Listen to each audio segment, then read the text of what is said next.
Hey, welcome to the One Piece at a Time Distilling Institute with your host, the alchemist of Indiana's Black Forest, Alan Bishop. Hey, this channel is all about home distilling and legal distilling. If you've got questions, reach out to us in the comments below, social media, or via bishopshomegrown@gmail.com. And don't forget to check out thealchemistcabinet.com. Hey, what's up, guys? Rainy October Monday here today. It's rained all day. It's supposed to rain all evening and into tomorrow. New look going on here. I was curious how much of a double chin I still had after riding the bike. A little bit, much better than it used to be. So, actually watching the weather. I should have a break in the rain in about another hour and 20 minutes. It'll hold up for about an hour and 20 minutes. And about an hour and 20 minutes is what I ride every day. So, the minute I see that rain halts or come real close to it, on that bike I go. But I got a little time here to jump into some one piece at a time talking head questions. Here as always to answer your questions about the art of distillation, whether that be professional or amateur. I don't know what to do with myself without a beard.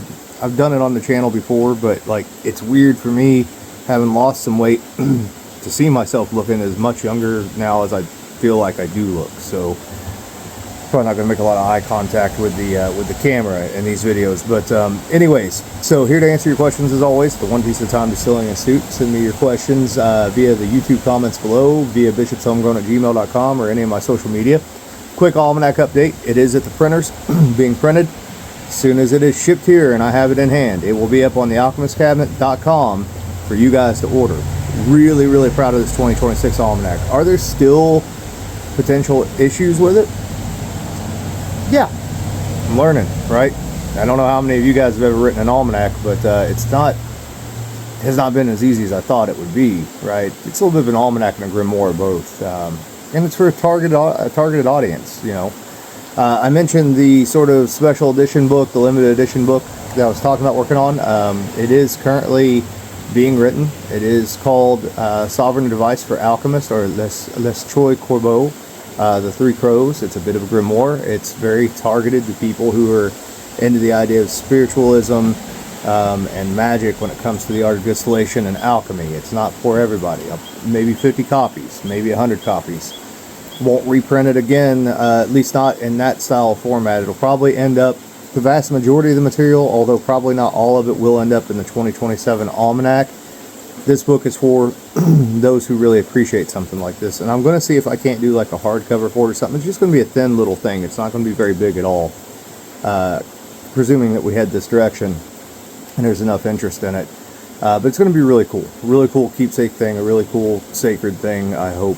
And I hope people that enjoy that sort of stuff and understand that sort of stuff will be the ones that get that book. It won't be for everybody, that's for sure. But let's get into some questions here, and keep your questions coming, guys. bishopshomegrown@gmail.com. So from who are we from here? So this is hello from France, James. Bonjour. I run a small distillery here in France. I follow your YouTube channel with great interest, as you are a source of many different ideas, traditions, and information. Thank you. Thank you for supporting the channel. I greatly appreciate it. You often ask for questions from viewers for your YouTube channel. I hope this is the right place. Absolutely. However you can get a hold of me, man. I'm like Beetlejuice. You say it 3 times and I might show up. Recently, I've had a crack at making a bourbon-style whiskey here in France using local corn, wheat, and barley. 51% corn, 30% wheat, 19% barley. I fermented in non-airtight tanks on the grain, then pump into a 500-liter pot still and do a stripping run on the grain. The first run is milky gray. After 4 times 500-liter runs plus tails from the previous spirit run, I have 500 liters. I run through an 8-inch 2 plate column still with deflag at the top. One of my issues is that when my heads come over, they're yellow at 80% volume, then they fade till about 65 degrees volume, where the white dog is clear. Are these oils from the grain? I wonder, because if I cut those spirits to 50% volume with water, they become colorless instantly. They loosh slightly when I do this, which makes me think of oils. My other lead would be something to do with acetic acid. I went full old school and let nature run its course over the hot summer.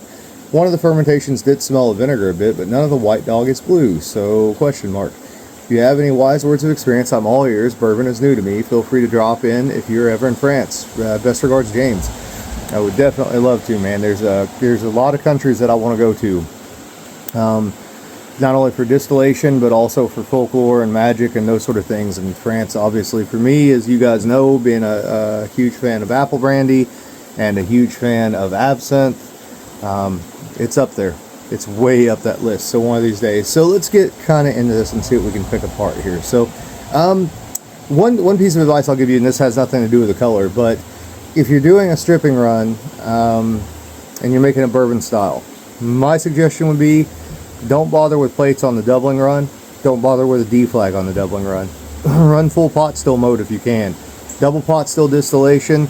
You know, most bourbon nowadays is made with some form of low rectification column still, but bourbon was born on a pot still, and part of what bourbon was doing was trying to imitate brandy.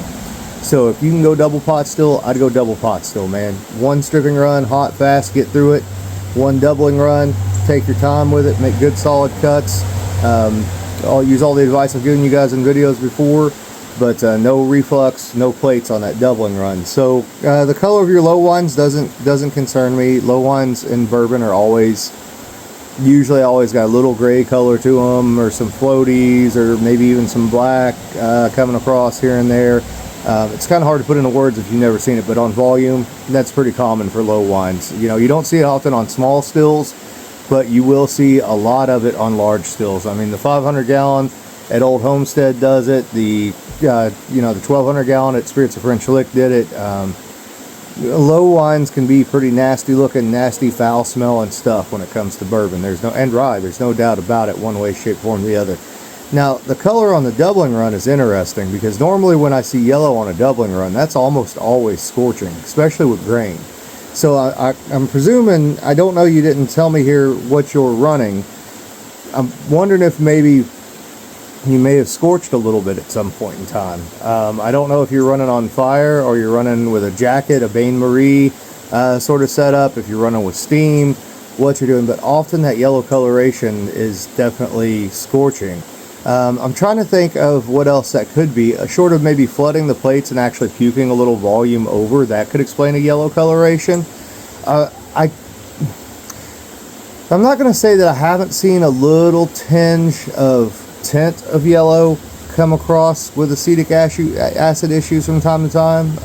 That could be. It could be that you're eating at the copper a little bit, but I would tend to think that would be falling out of solution. Now, I don't know what you normally run in your still.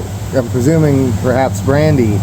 It may also be that bourbon is maybe stripping off some of the brandy oils that were in your condenser or that were also in your still already. Some of the seasoning, I think, might be a possibility. Either way, let me know what heat source you're running on, and let me know if you smell anything that's scorched whatsoever. I'd like to know that for sure, and then maybe I'd have a better idea. It's odd that it clears up though. Usually, like if you scorch, it's going to stay yellow the whole time, and you're going to notice that it's scorched. It's odd that it would clear up to a clear white dog. I'm not going to say that it's not possible that it's corn oil, but even it being corn oil, it should just be floating completely on top in your collection tank, first of all. So it should be like, you know, you should be able to take like an unbleached paper towel or something and maybe even sop it up off the top if it were corn oil. And even then, it shouldn't really be coming over in mass like that. Most of that stuff's so dense it should be staying behind in the still, most of it, but it's hard to say, man. I'd be interested in seeing a picture of it. And then again, also knowing how you're operating your system in terms of heating. So great question, and thank you so much for your support. I really appreciate it. Let's see what else we got here. I look forward, James, to hearing more from you, buddy. So this is from Keith. Question has to do with proofing down an aged whiskey. Our mash bill was 57% flake corn, 28% barley, and 15% wheat. The unaged whiskey went into a 30-gallon barrel at 60% ABV. The barrel was new, but set for over a year before I could fill it. I was able to swell it enough that it had no obvious leaks. Once the barrel was filled and setting, we noticed it would leak pretty good on really warm days. We let it age for a year and then harvested it. We lost 11 gallons to evaporation and leakage. After proofing some of it down to 45%, we noticed really good flavor after 2 weeks, but then it goes away around the 4-week mark. And it's just not bad at that point. Is there a way to lock in that flavor we get at the 2-week mark? Keep doing what you're doing. It's great for the community, and keep on biking. Physical activity is the key to a lot of awesome things. I agree with you, man. I wish I'd have started doing it when I was much younger than I am now, but lesson learned, and we're going to keep at it. So my guess is that you're losing some of the volatility. So first thing, how quickly are you proofing? So always take your time to proof. Do slow proofing. Only drop 5 or 10 proof points a week at a time, okay? And I've talked about that on the channel many times, because what you get if you don't do that is saponification. You'll get some cloudiness.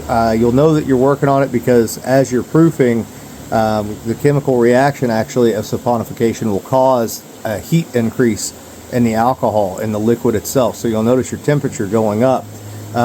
If you're proofing quickly, not only are you saponifying a little bit, but you're actually probably volatilizing some of the stuff that you want to hold on to, right? Because that alcohol is heating up. Some of that's going up to the atmosphere, and you're losing a little bit of it. There could also be some issues here when you're distilling. So let's say that those are volatile components that you are losing during proofing. It's possible that those volatile components that you're losing, you would have more of if you made a little wider cut. And what I mean by that is leave just a little more heads and a little more tails before you ever get to that barrel, so that there's a little bit more of that to work with, so that if you are proofing and mixing, or you get a heat spike, or you're hitting it with air or something like that, you're not volatilizing all of it. The fact that it tastes really good after 2 weeks, which is airing out, and then it starts to go the other direction after 4 weeks, tells me that there's something volatile there that you're losing. So I guess the question is, what are you keeping this in, right? What kind of container is it in? How sealed up tightly is it, in between proofing? Again, how quickly are you proofing it down? Take your time with it, 5 to 10 proof points at a time every week. Mix it well, and then if it's that volatile, I would make sure that you had it in a container that was just absolutely airtight, right? Because you want to hold on to all that volatility that you possibly can. Yeah, I mean, that's kind of the answer I have there. I hope that answers your question, but let me know the details, and I'll see if I can get you a little further along in that. And so let's see. I think that's it for this video, because the next question is a long one, and I'm going to do that as a separate video, guys. But thank you guys very much for your support. I love y'all. Hope you're doing well. Please order the Practical Distillers and Alchemist Almanac for 2026 when that hits thealchemistcabinet.com. And be on the lookout for that other special edition book. I don't know when that'll be out. Maybe beginning of year or something like that. Maybe I'll get it out by Christmas. I don't know. It's hard to say. Probably 50 copies is what I'm thinking. So we'll see where it goes. We're looking at it. We're playing with it. Pretty happy with how it's coming. It seems to be...